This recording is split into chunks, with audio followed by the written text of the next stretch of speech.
Hey guys, it's Bree here at Blossom and Branch Farm, and today I am going to walk you through our last bloomers here at the farm, heading into our first frost, what's still going strong. So if you're looking to grow more full season bloomers that are blooming all the way up until your first frost, you're gonna wanna watch today's video. Let's go.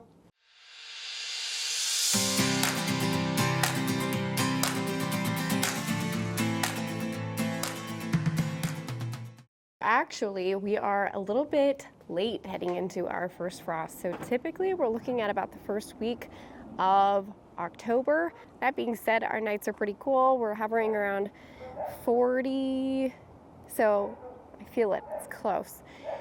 This is the time of year when a couple things really start to thrive. And in fact, there's a couple flowers that really only bloom at this time of year here right before our first frost. So let's take a peek at those first, and then I'll show you our full season bloomers. So obviously a lot of stuff here at the farm is already going to seed. We've got this Pearly Everlasting. This is a native plant, and this one is clearly already going to seed. Our Sweet Joe Pye here is going to seed so beautifully. I do love the foliage on Sweet Joe Pye, how it kind of turns this fallish coppery gold. Our yarrow is going to seed. It's all pretty brown over there. So the first one we want to look at that is daylight sensitive, which means it's not going to bloom until our daylight hours are the right lengths. For these, that means the daylight hours have to be a little bit shorter than in full height of summer. These are chrysanthemums. This variety is called Royal Glamour, and quite tall. These ones are really good for cutting. But interestingly, typically for cut flowers, we are told that we want to pinch our chrysanthemums until the 4th of July. That means we're cutting them down as they grow to create a bushier plant. I didn't do that this year just because it was so busy with everything going on with the house. And what actually happened was really surprising to me. I ended up getting these really long stems. These are actually great for cut flowers because the stems are so nice and long compared to sometimes in the past when I've pinched them and they've been nice and bushy, but maybe a little bit shorter. So I'm going to be experimenting with this and not pinching more of my mums in the next year. But I love the burgundy color of these ones. They're just perfect for fall. The other one that does not bloom until fall, so it tends to be before first frost, and this one actually continues blooming for us even after our first frost, is asters. And asters, you know, if you're deciding between mums and asters, always go for the asters, because you saw the mums over there.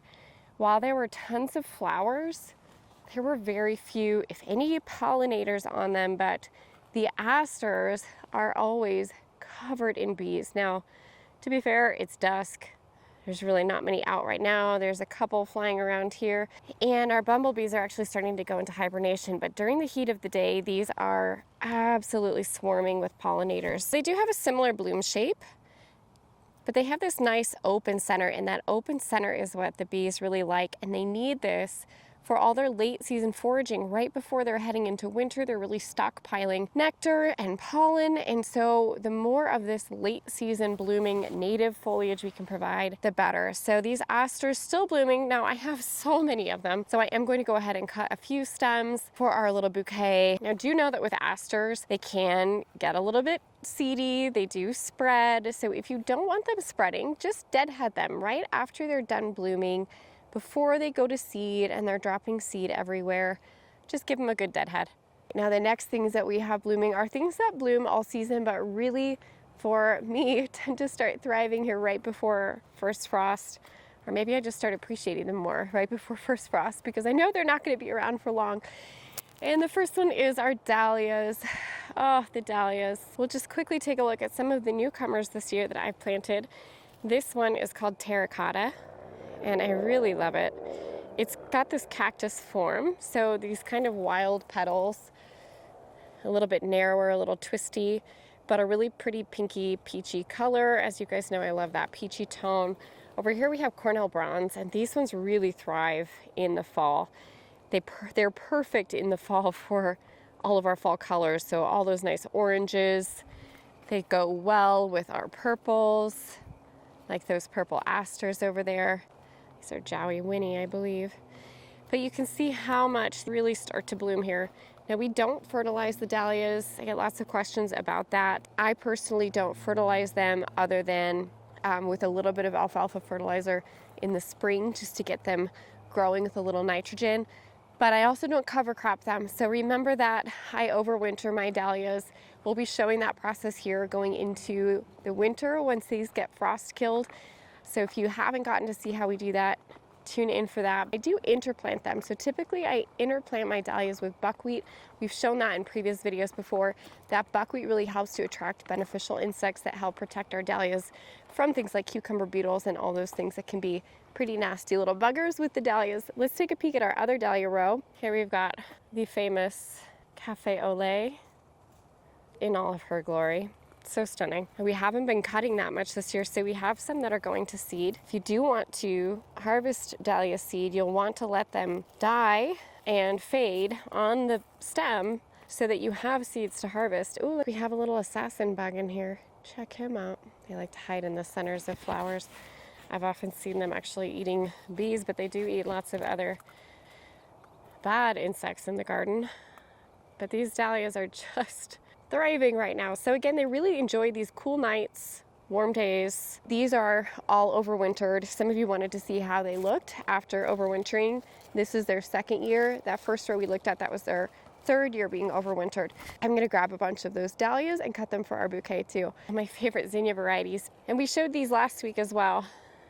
But look at how gigantic some of these are. So these are actually the Bennery series. We're going to show you all my favorite ones here. You can see how even though it is fall, these are all still absolutely thriving. They're doing great. We have no powdery mildew. We talked about this in the pumpkin tunnel harvest video. My theories on why I think that is, we haven't really had any powdery mildew in our zinnias the last couple years, even here toward the end of the season, which is really phenomenal, and I'm so glad about that. We still succession plant our zinnias. If we do get powdery mildew toward the end of the season, say in those zinnias which were planted first, I planted those ones in early June, then we have our backup zinnias. So I plant a second batch of zinnias kind of farther away. We'll talk about all this in our video, but I just want to show you these ones. These are all our fall toned, again, still blooming right here next to our cover crops. This one red one in the middle, which I didn't plant, but in the middle of all of the yellows. So we've got some more Bennerys, some of these yellow, peachy. I kind of went with this yellow, orangey, peachy tone here for fall. So these ones were sown actually in mid-July, early to mid-July, and have been blooming now for at least 3-4 weeks. So even though they were sown really late, they're still blooming plenty of time for our first frost. And again, if you do get powdery mildew, they're a good little backup. Let's take a peek at our filler flower that we're going to be selecting for today, which is going to be one of my favorites, oregano. I love oregano for a couple reasons. I always like anything that's a multitasker in the garden, and oregano definitely checks that box. Oregano serves so many different purposes, so you can use it obviously as an herb. We can dry it. It's a good one to have if you have chickens.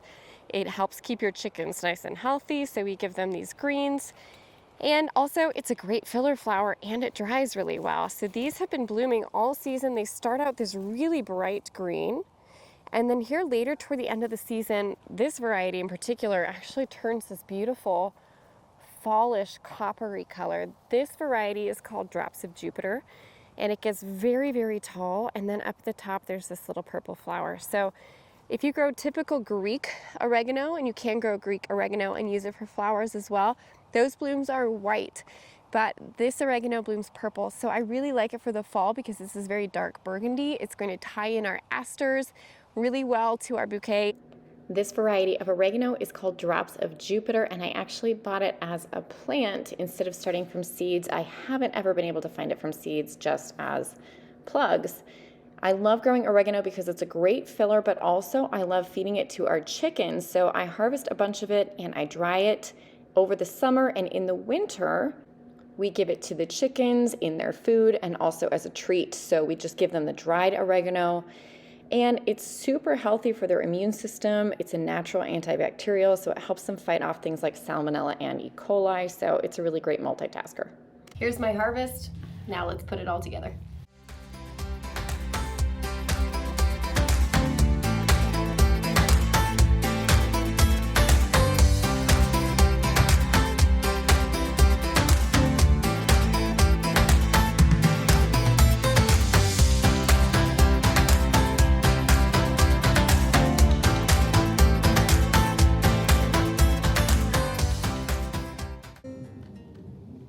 Now, once you're done with your bouquet, you could wrap it up into some paper for a presentation. We have another video on that I will link below showing how to wrap and make your bouquets. Or you can just pop this right into a jar. A nice wide mouth mason jar would work well, or a vase. And enjoy these as you watch those flowers fade away from your garden. You can take a look at these and remember them for at least a couple weeks to come. So again, if you're looking for those flowers that are going to be blooming all the way right up to your first frost, this bouquet gives you a good idea of what you can be growing and harvesting in your own garden, and I hope you love them as much as I do. All right, guys, we'll see you around here next time at the farm. If you like this video, please don't forget to like, subscribe, all of those fun things, comment. It means so much to us here at the farm. We'll see you guys around here next time.